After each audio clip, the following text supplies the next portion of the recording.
জিলহজের প্রথম 10 দিনের আমল, ইবাদত, নেকামল, ভালো কাজ, এটা আল্লাহর কাছে এত প্রিয়, অন্য কোন সময়ের আমল ইবাদত, অন্য কোন দিনের আমল ইবাদত আল্লাহর কাছে এত প্রিয় না।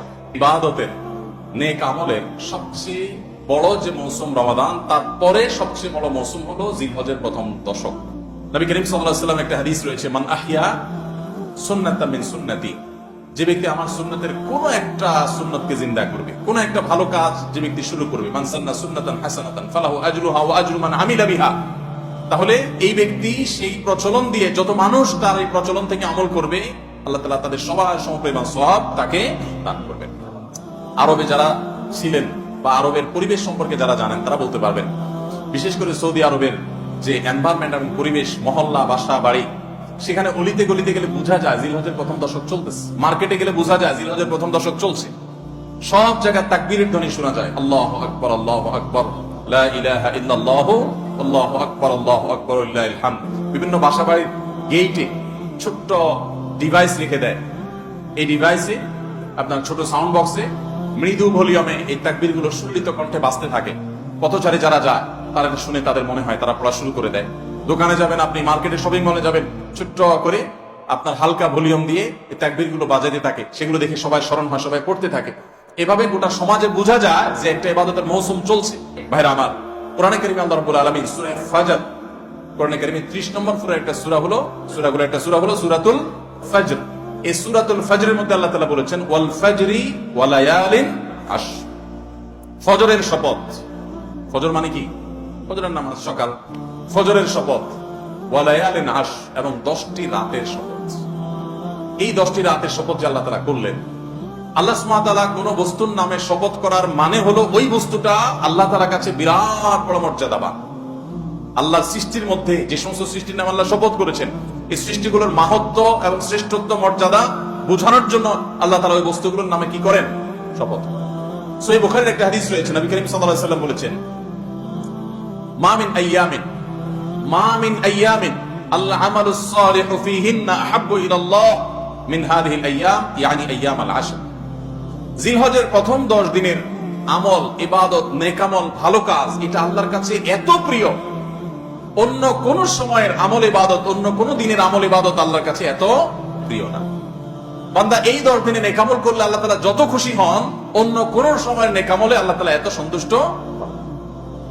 জিজ্ঞাসা করা হলো, কিলা ওয়ালাল জিহাদ ইয়া রাসূলুল্লাহ, সাহাবীরা প্রশ্ন করলেন, হে আল্লাহর রাসূল, অন্য সময় আল্লাহর রাহে যদি কেউ জিহাদে যায়, অন্য সময় যদি জিহাদে রত হয়, তাহলে সেই আমলটার মর্যাদাও কি এই দশকের সাধারণ নেকামলের চাইতে উত্তম না? ওটা তো জিহাদ, জীবন বাজি রাখা। এই সময়ের সাধারণ নেকামলের চাইতে অন্য সময়ের জিহাদটাও কি উত্তম না? নবী সাল্লাল্লাহু আলাইহি ওয়াসাল্লাম বলেছেন, ওয়ালাল জিহাদু ফি সাবিলিল্লাহ, অন্য সময়ের জিহাদও এই সময়ের সাধারণ নেকামলের চাইতে উত্তম না, ইল্লা, তবে অন্য সময়ের জিহাদ যদি কেউ এই পর্যায়ে করে যে তিনি তার জান, মাল সবকিছু নিয়ে জিহাদে গেছেন, কিন্তু কিছু নিয়েই ফিরে আসতে পারেন না, সব আল্লাহর রাহে কোরবানি করে দিয়েছেন, এই লোকের কথা ভিন্ন, তার মর্যাদা সবকিছুর উপর। আমরা কোরআন এবং হাদিসের আলোকে 11টি আমলের কথা বলতে পারি। এই 11টি আমল এই দশকের জন্য খাস, স্পেশাল। নাম্বার 1 নম্বর এই দশকের আমল হলো বেশি বেশি আল্লাহর জিকির করা। কি করা? বেশি বেশি আল্লাহর জিকির করা।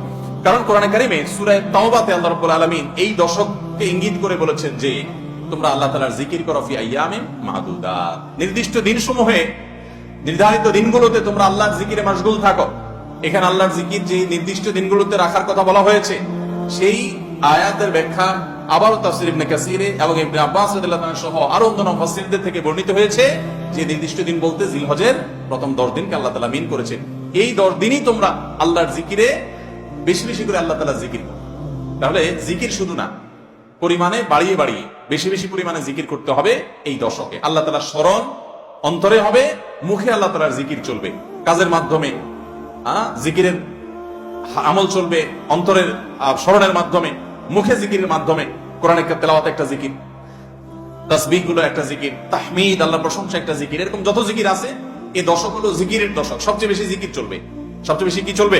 জিকির চলবে। দ্বিতীয়ত যে আমলটি চলবে তা হলো যে কোনো নেকামল, যে কোনো নেকামল। কারণ একটু আগে আমরা হাদিস শুনলাম যে নবী করিম সাল্লাল্লাহু আলাইহি ওয়াসাল্লাম বলেছেন, মা মিন আইয়ামিন আল আমালুস সালিহু ফীহিন্না আহাব্বু ইলাল্লাহ মিন হাযিহিল আইয়াম, এই জিলহজের 10 দিনের চাইতে অন্য কোন দিনের নেক আমল আল্লাহর কাছে বেশি প্রিয় না। মাস হিসাবে রমজান সবচেয়ে সেরা, আর দিন হিসাবে খুচরা দিনগুলোর মধ্যে রমজানের বাইরে সবচেয়ে সেরা কোনটা? জিলহজের প্রথম দশক। রমজানের পরে মর্যাদার বিচারে সবচেয়ে বেশি মর্যাদাপূর্ণ দশক হলো এই দশক। এই জন্য এই দশকে আমল করলে আল্লাহর কাছে এত প্রিয় যে অন্য কোন সময়ের আমল আল্লাহর কাছে এত প্রিয় না। এই জন্য এই দশকের দ্বিতীয় আমল হলো বেশি বেশি নেক আমল করা। বেশি বেশি কি করা? নেক আমল করা। রুটিন যে কাজগুলো আছে সেগুলো বিশেষ ইহতিমামের সাথে করা। অন্য সময় আপনি নামাজের টুকটাক গাফলতি করেন, কিন্তু এই দশকে মোটেই করবেন না। অন্য দশকে আপনার ফজরের জামাত একটু মিস হয়, এই দশক মোটেই করবেন না। আগে থেকে ইহতিমাম থাকবে যে এই দশক কোনোভাবে ইবাদত থেকে আমি যেন দূরে না থাকি। আল্লাহ তাআলা আমাদের সবাইকে আমলের তৌফিক দান করুন। তাহলে 2 নম্বর আমল হলো বেশি বেশি নেক আমল করা এই দশকে। রুটিন নেক আমল গুলো যেগুলো সবসময় করতে হয় এগুলোকে বিশেষ ইহতিমামের সাথে করা, আর আরো নফল আমল বাড়িয়ে বাড়িয়ে করা। আপনি অন্য সময় কোরআন তেলাওয়াত খুব বেশি করতে পারেন না, এই দশকে কোনো অবস্থাতে ছাড়বেন। অন্য সময় তাসবিহ তেলাওয়াত খুব বেশি হয় না, এই দশকে কোনো অবস্থায় ছাড়বেন। অন্য সময় নামাজে খুব বেশি খুশু ধরে রাখতে পারেন না, এই দশকে চ্যালেঞ্জ থাকবে যে ধীরস্থিরতার সাথে মনোযোগের সাথে নামাজ পড়ব। এভাবে নেক আমলের কসরত করতে থাকবেন আল্লাহর প্রিয় পাত্র হওয়ার পথে। আমরা এগিয়ে যেতে চাইলে এই দশক, এই 10টা দিন আমাদের জন্য বিরাট বড় একটা সুযোগ। আল্লাহ আমাদের সবাইকে তৌফিক দান করুন। 3 নম্বর, এই দশকের করণীয় হলো সকল গুনাহ থেকে অন্য সময়ের চাইতে এই সময়টাতে বেঁচে থাকার জন্য বেশি সচেষ্ট থাকা। গুনাহ তো 12 মাসই আমরা করব না, কিন্তু এই দশক গুনাহ না করার ব্যাপারে চেষ্টাটা একটু বেশি থাকবে। কারণ আপনারা সূরা তওবার একটি আয়াত শুনেছেন, আল্লাহ রাব্বুল আলামিন সম্মানিত 4 মাসের আলোচনা করে বলেছেন, যালিকাদ দীনুল কাইয়্যিম ফালা তাজলিমু ফিহিন্না আনফুসাকুম। এই সম্মানিত মাসগুলোতে তোমরা নিজের প্রতি নিজে অবিচার করিও না। ভাইরা আমার, তার মানে যে সময়টাতে আল্লাহর নৈকট্য লাভের সুযোগ, ওই সময়টাতে যদি কেউ পাপাচারে লিপ্ত হয়, এর চেয়ে পাপিষ্ঠ আর কে আছে? এই জন্য আল্লাহ রাব্বুল আলামিন আমাদেরকে দরদের সাথে বলছেন, ভাষা খেয়াল করেন, ফালা তাজলিমু ফিহিন্না আনফুসাকুম, তোমরা নিজের পায়ে নিজে কুঠারাঘাত করিও না।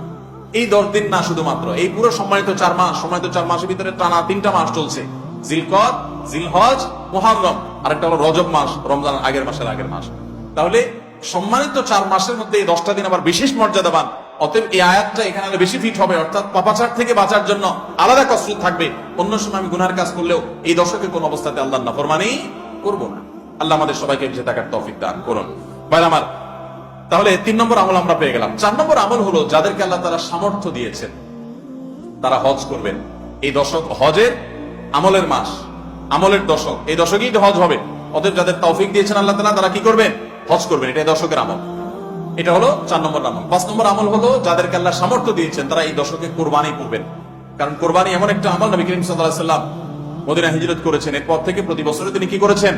কুরবানি করেছেন। আল্লাহ নির্দেশ করেছেন, ফাসাল্লি লিরাব্বিকা ওয়ানহার, তুমি তোমার রবের নির্দেশ পালনার্থে নামাজ আদায় করো এবং কুরবানি করো। এইজন্য ঈদুল আজহা অর্থাৎ এই জিলহজের প্রথম দশকের শেষ দিন অর্থাৎ 10ম দিনে কোরবানির আমলটা করা, এটা যাদের সামর্থ্য আছে তাদের জন্য প্রযোজ্য। এই দশকের একটা আমল হলো কি করা? কোরবানি করা। কয়টা আমল গেল? 5টা।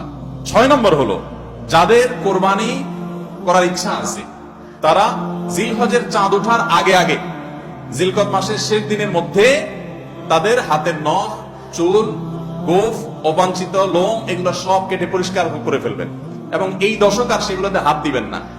কোরবানি করে তারপরে সেগুলো পরিষ্কার করতে চাইলে করবেন, এই দশকে আর হাত দিবেন না। নবী সাল্লাল্লাহু আলাইহি ওয়াসাল্লাম বলেছেন, মান আরাদা আন ইউদাহিয়া ফালা ইয়াখুয মিন শা'রিহি ওয়া আযফারিহি শাইআ, যে ব্যক্তি কোরবানি করার ইরাদা করেছে, নিয়ত করেছে, সেজন্য তার চুল, নখ এগুলো না কাটে ওই 10 দিন। জিলহজের চাঁদ উঠছে আর কাটবেন না, চাঁদ ওঠার আগে আগে কেটে ফেলবেন এবং কোরবানির পরে যায় কাটবেন। এই 10 দিন বিরত থাকা।